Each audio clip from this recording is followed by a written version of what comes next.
Hello everyone, I hope you all are doing well. My name is Neeraj Chaudhary and in today's video, we are going to deep dive into PAR prompt engineering framework by using which you can craft better responses for AI tools like ChatGPT, Gemini, Claude and Copilot.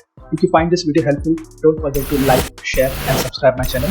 So without wasting much time, let's get started. So guys, the agenda for today's tutorial is as follows. First, we will understand the introduction to the PAR framework, what and why. Then we will be understanding the three key components of PAR framework, that is problem, action and result. Then we will go ahead and understand how to use it by looking at some examples. Then we will understand what are the common mistakes that you need to avoid when you're using the PAR framework. And finally, we will again go through some examples and conclude the tutorial for today. So let's start by having the introduction of PAR prompt framework. So the PAR framework is a simple structure used to create clear and focused prompts for AI. It stands for problem, action, and result. So this framework helps you give AI enough context to generate meaningful responses.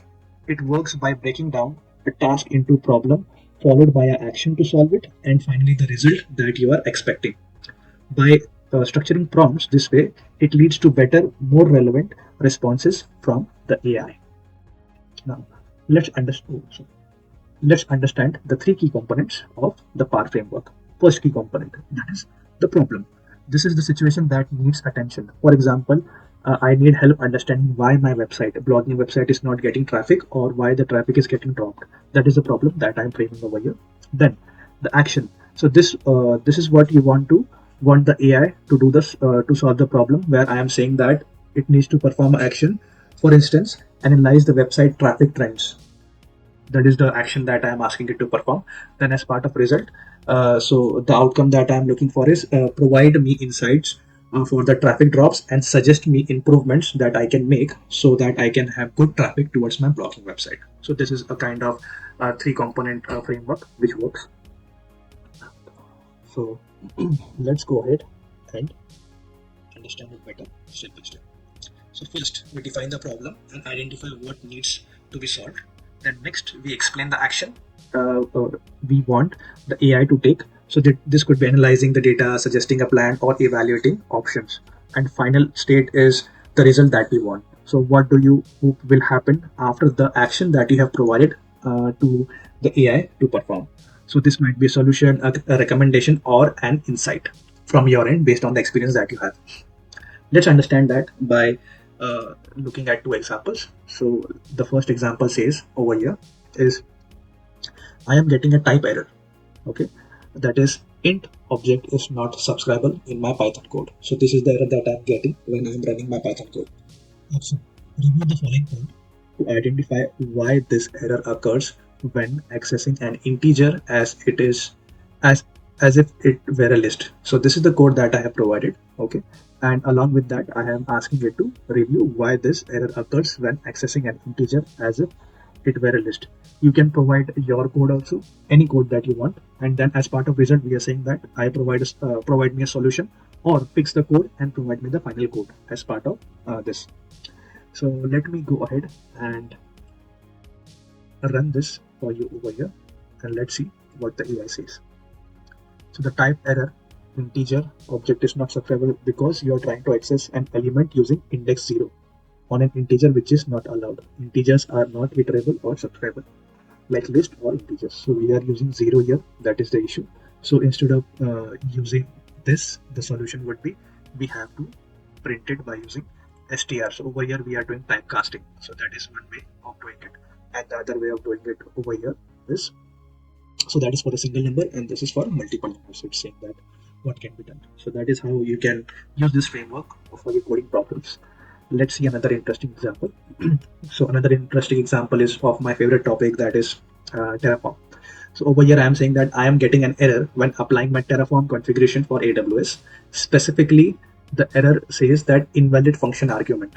Action: review the following Terraform configuration and identify why this error is occurring. And as part of results, what I'm looking for is provide a corrected version. So it will tell me what was the problem as well as it will provide me the correct code also as part of this. So let me go ahead and run this for you. So I ran this prompt and it says that the error you are encountering is likely due to the value of where cost center. That is this one. Okay. So over here, check the variable for. So it is saying that first you have to go and check what variable you have defined and what is the type of the variable that has been defined over there. Once it is done, you have to go ahead and ensure proper variable assignment is done, which is been done over here. Okay, because you have to first provide it as string, then this example, and then you have to go. This is the right code which should work. So this is how it has checked what exactly the error. It has told you the error is over here, that you have not defined a variable properly. Once you define a variable properly, you can go ahead and run this code and it can be solved. So that is how our frameworks work. I usually use it as part of my troubleshooting work when I write codes onto Terraform, Python, or this kinds of tools that I work in my daily day-to-day life. Now, let's go ahead and understand the common mistakes that we need to avoid while we are using the PAR framework.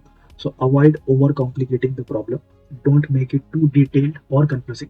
Keep it simple and clear. So avoid vague results. Specifying what you want from the AI instead of help me with marketing. Say suggest a plan. So these are not the right results that you're looking for. So this is PAR framework is basically for troubleshooting and those kind of use cases. So keep the flow logical. Ensure that there is a clear connection between the problem, action, and the result. It should not be the problem is something else, and as a result, you're expecting something else. Now, let's go ahead and see some common use cases. So, this kinds of use cases you can use where real-time use cases where you can use PAR is for marketing strategy analysis, for customer service inquiry, or for code troubleshooting. So for marketing strategy, you can say that you have been using this marketing strategy for this specific market, and tell me that am I using the right strategy for this specific market strategy for this specific market audience. Then it can tell you that whether you are using the right market strategy or not.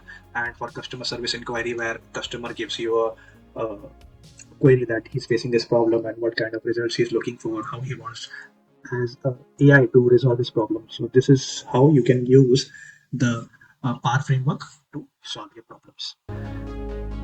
So thank you guys for watching, and I hope this tutorial helped you get started with prompt engineering. If you find this video useful, don't forget to hit that like button and drop a comment below if you have any questions. I will try my level best to answer all of your questions, and of course subscribe for more tips and tricks like this. Happy prompting, and I will see you in the next video. Bye for now.